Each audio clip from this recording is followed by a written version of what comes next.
ואחרי זה בסך Pendant 10 jours, j'étais sous respirateur. Et ensuite, suis resté un mois. Et une autre fille, elle, a aussi été passée sous un coma artificiel pendant 8 jours. Et ensuite, un mois à l'hôpital. Et moi, j'ai été en coma artificiel pendant 50 jours. Et en fait, j'en suis sorti de l'hôpital l'année dernière, la semaine dernière. C'est impressionnant hein, ce que vous allez nous raconter là. Je préviens les téléspectateurs parce que c'est vraiment une histoire qui vraiment saisit. Alors, on va raconter ce qui vous est arrivé, Ariel. Et là, vous allez parler comme vous voulez d'ailleurs. Hein, c'est vous qui décidez qui parle. Vous êtes à Kfar Aza ce 7 octobre dans votre maison avec votre fille de 18 mois, Yael, à peine. Et les terroristes rentrent comme ils sont rentrés dans beaucoup de maisons. Et là, qu'est-ce qui s'est passé? Vous étiez dans votre chambre forte, c'est ça? אז בעצם בשעה 1:55 בצהריים, Vers 1h moins 5 l'après-midi, on a entendu des gens parler en arabe en dehors de notre fenêtre. Et 2-3 minutes plus tard, tout d'un coup, la porte de la pièce protégée s'est ouverte.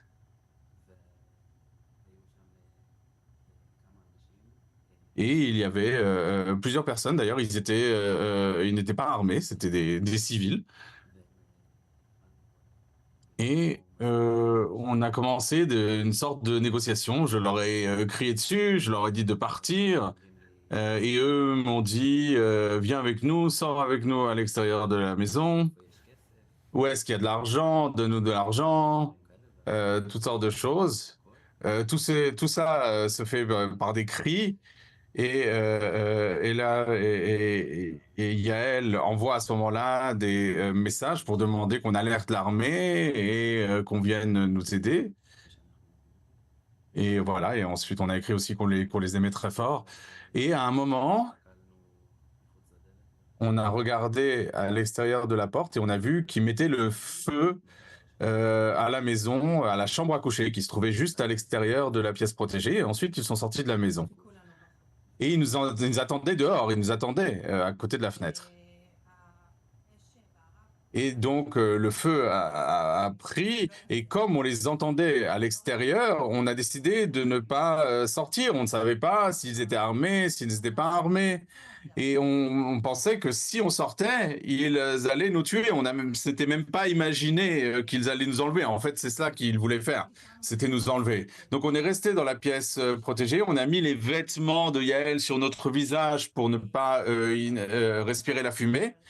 On est resté un peu de temps, mais très vite, on a commencé à étouffer à cause de la fumée et on a décidé de traverser l'incendie pour aller vers la pièce adjacente parce qu'on avait peur de sortir de la maison. Donc on a traversé l'incendie, on est allé dans la pièce suivante. Ils ont vu qu'on était dans cette pièce et à ce moment-là, ils ont pris ils ont pris un réservoir de gaz. Ils ont pris une bonbonne de gaz qui sert pour le gaz pour cuisiner. Et ils ont lancé cette bonbonne de gaz dans l'incendie. Et l'incendie, bien sûr, a pris de l'ampleur. Et c'est pourquoi on a été brûlé assez gravement. Et à ce moment-là, j'ai dit à Eli que j'étais incapable de continuer. Je me suis couché par terre. Et là, elle a été la première à se ressaisir et elle m'a dit, lève-toi, lève-toi, on va dans la douche. Dans la douche pour nous sauver et pour sauver Yael. Et nous sommes passés de cette chambre à coucher vers la douche, une toute petite douche.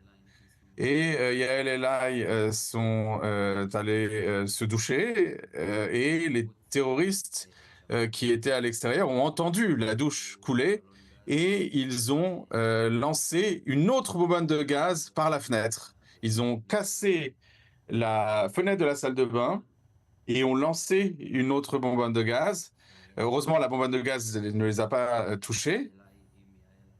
Et donc Eli, qui portait Yael dans les bras, et un terroriste a pris un bâton qu'il a fait entrer par la fenêtre. Il a essayé de la frapper Et là, il a riposté, a poussé le ballon. Et en fin de compte, il l'a blessé à l'arcade sourcilière. Et à ce moment-là, on a décidé qu'il fallait absolument sortir. Donc, on est sorti de cette salle de bain. On est sorti de la salle de bain. Et on a mis Yael sous le plan de travail de la cuisine pour la cacher. Et nous sommes cachés derrière. On a pris des couteaux de cuisine pour nous défendre. C'est tout. Voilà, on n'a pas d'armes à la maison, évidemment. Et donc, on a pris les couteaux de cuisine et on attendait qu'ils rentrent dans la maison. Mais je crois qu'ils ont compris que la maison était de toute façon en feu et qu'on avait peu de chances de s'en sortir. Donc, ils ont décidé de partir et on les a vus s'enfuir. Ils portaient des jeans, des t-shirts. Encore une fois, ils étaient en vêtements civils, ce n'étaient pas des hommes de la Nourba. Et donc, voilà, la maison était en feu et il y avait de la fumée dans toute la maison et on a décidé qu'on n'avait pas d'autre choix et qu'il fallait sortir par la fenêtre du salon. On était sans vêtements, sans chaussures, avec aussi des brûlures, c'est ce qui va nous causer par la suite beaucoup d'infections d'ailleurs. Et donc, en fait, on s'est enfui par cette fenêtre, comme vient de le dire Eli. Et par des petits chemins détournés dans le kibbutz, on est allé dans un secteur où il y a presque pas de maisons en pensant qu'il n'y avait aucune raison que les terroristes se trouvent dans cette zone, puisqu'ils cherchaient à tuer et à enlever. Avant d'entrer dans la maison, il y avait beaucoup de messages qui circulaient sur le WhatsApp du kibbutz avec des gens qui disaient ils sont chez moi, aidez-nous, aidez-nous, aidez-nous. S'il y a quelqu'un qui peut venir nous aider. Donc on avait compris qu'ils étaient dans les quartiers d'habitation et qu'ils cherchaient des gens à tuer. Tout a commencé dans le quartier dont on voit les images maintenant, dans le quartier des jeunes du kibbutz. Et notre maison se trouve à proximité de ce quartier. Et ils sont arrivés chez nous en fait quelques heures plus tard. Et donc on est sorti par la fenêtre et on s'est dirigé vers cette zone du kibbutz avec en permanence des alertes à la roquette, avec des tirs qu'on peut entendre. Et à ce moment-là, on a vu deux grands tracteurs avec des chariots derrière et on a grimpé à bord de ces chariots pour se cacher. Et c'est seulement à ce moment-là qu'on a regardé notre corps et on a vu qu'on avait été brûlé. Et Yael s'est mise à pleurer et a commencé à ressentir la douleur. En fait, il y avait tellement d'adrénaline qu'on n'avait pas ressenti la douleur. Ensuite, en plus, on était sous le choc, on n'avait rien ressenti jusque-là. Et voilà, dans ce tracteur, on a passé 1 heure et demie dans ce tracteur pour attendre que quelqu'un vienne et nous sauver, des soldats ou qui que ce soit d'autre. Donc on s'est dit, on va se cacher pour gagner du temps parce qu'on ne sait pas où se trouvent les terroristes. Et donc on s'est caché pendant 1 heure et demie jusqu'à ce que Yael, notre fille, commence à perdre connaissance. Donc on a décidé de descendre du tracteur et d'essayer de trouver de l'aide médicale. Et on s'est rapproché de l'entrée du kibbutz en se dissimulant entre les buissons, entre les abris. L'idée, c'était d'arriver au portail d'entrée pour essayer de trouver un moyen d'atteindre un hôpital. Et on était presque au portail du kibbutz. On a rencontré des soldats. C'était la première fois qu'on voyait des soldats. Ils se sont un peu occupés de nous. Et ils nous ont effectivement acheminés jusqu'à l'entrée du kibbutz où se trouvaient d'autres soldats qui nous ont évacués vers un hélicoptère qui nous a amenés à l'hôpital Shiba à Tel HaShomer. Et on était conscients quand on est arrivé à l'hôpital. Et c'est à l'entrée de l'hôpital qu'on a été séparés. Et voilà, et chacun de nous a été mis dans un coma artificiel et on a été traité. La première fois que j'ai rencontré Yael, même si nous nous sommes réveillés à 2 jours d'intervalle, c'était le 25 octobre. Le 25 octobre, c'est la première fois que je l'ai vue. Il a fallu énormément de temps jusqu'à ce qu'on puisse se voir. Et c'était très difficile pour elle, évidemment, de se réveiller et de ne pas voir ses parents. Et pour nous aussi, c'était terrible, cette incertitude. Hmm. Moi, je me suis réveillé après presque 2 mois. Donc voilà, j'étais complètement sous le choc. D'abord de comprendre que cela faisait 2 mois que j'avais été mis dans un coma artificiel. J'étais sous aide respiratoire. J'ai un caillot de sang dans les poumons. Beaucoup de complications médicales. Et ensuite, il a fallu combler ces 2 mois et comprendre ce qui s'était passé dans le pays, entendre combien de gens étaient morts du kibbutz, combien d'amis étaient morts, combien de gens avaient été enlevés. Et peu à peu, réapprendre à marcher, à parler. Je ne pouvais ni parler, ni manger, ni boire. Donc j'ai dû tout réapprendre.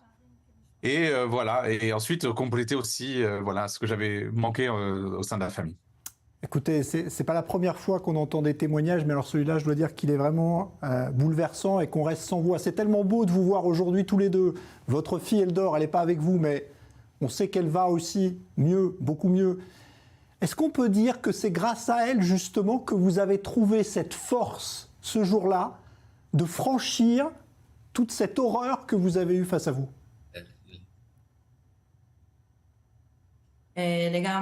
Oui, bien sûr. On dit toujours que c'est l'instinct paternel et maternel qui nous a aidés. Quand on était dans la pièce protégée et qu'il y avait des terroristes dans notre maison, on s'est dit qu'on allait tout faire pour sauver Yael.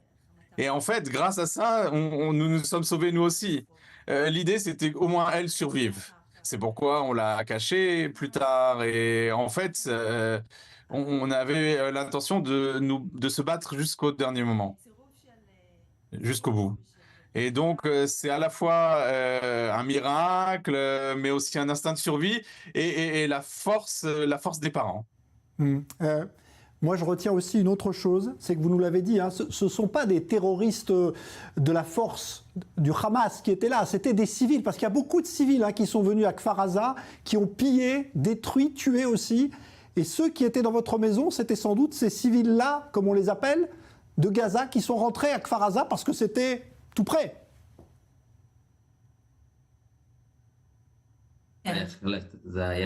Oui, bien sûr. Et chez nous, ceux qui étaient chez nous dans notre maison, c'était des civils qui avaient l'air de travailleurs, de travailleurs dans le domaine de la construction. Ils avaient des vêtements de travail, des jeans, des t-shirts. Ils n'avaient pas d'armes et ce qu'ils voulaient, c'était de l'argent. Et je leur ai indiqué là où nous avions des bijoux, nous n'avons pas d'argent à la maison. Et on ne sait pas ce qu'ils ont pris parce que la maison a complètement brûlé. Oui, effectivement, leur but, c'était de nous enlever et de voler de l'argent.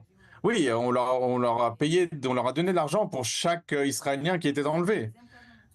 C'est pour ça qu'ils voulaient qu'on sorte. Ils nous ont encouragés à sortir de la maison. En fait, à ce moment-là, nous ne pensions pas qu'ils voulaient nous enlever. On pensait qu'ils voulaient nous tuer.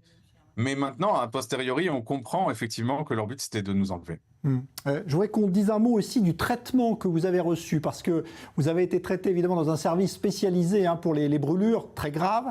Je crois que vous avez reçu un traitement qui a été une sorte d'innovation créée en Israël, qui a permis de soigner efficacement vos brûlures.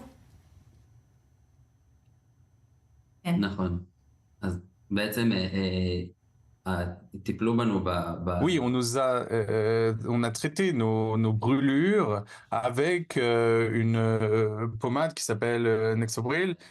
C'est une innovation israélienne d'un chirurgien plastique de l'hôpital Soroka à Be'er-Sheva. Jusqu'à présent, on l'utilisait sur des petites surfaces, sur le visage par exemple. C'est d'essence de plantes d'ananas. Et une racine d'ananas, me semble-t-il. Alors, je ne sais pas exactement comment on le fabrique, mais on l'a utilisé chez nous sur le corps tout entier. Et comme elle a dit, Ella, il était brûlé à 60%, moi 42%. Et on a utilisé cette pommade sur tout le corps avec des brûlures de 2e et 3e degré. Et cela permet d'éviter des opérations chirurgicales. Aucun d'entre nous n'a eu besoin d'opérations chirurgicales et ça nous a vraiment sauvés. Au-delà de 45% de brûlure, de ne pas avoir à être opéré, c'est quelque chose d'incroyable. C'est une pommade qui permet aux cellules mortes de se déconnecter et ça laisse apparaître la peau saine qui peut se renouveler et ça aide de manière extraordinaire à la rééducation. C'est magnifique d'entendre tout ça, même si vous avez encore, évidemment, j'imagine, beaucoup de soins à recevoir. Un dernier mot sur votre fille. Comment va-t-elle aujourd'hui? Parce qu'elle a traversé tout cela, elle aussi, avec vous. Comment est-elle? היא המשתקמת הטובה מכולנו. Elle, c'est celle qui se remet le mieux. C'est une petite fille heureuse. Et c'était là tout le but. Tout le but, c'est qu'elle reprenne une vie normale et qu'elle ne se souvienne pas trop ce traumatisme qu'elle a vécu. Et bien sûr, il va falloir encore faire du travail pour ça. Merci de nous avoir raconté tout cela, tous les deux. C'était ça qui était aussi magnifique, c'était de vous voir tous les deux ensemble de nouveau. Je ne sais pas si vous retournerez à Kfar Aza un jour, mais en tout cas, déjà, de réapprendre à vivre normalement tous les trois, c'est magnifique après ce que vous avez traversé.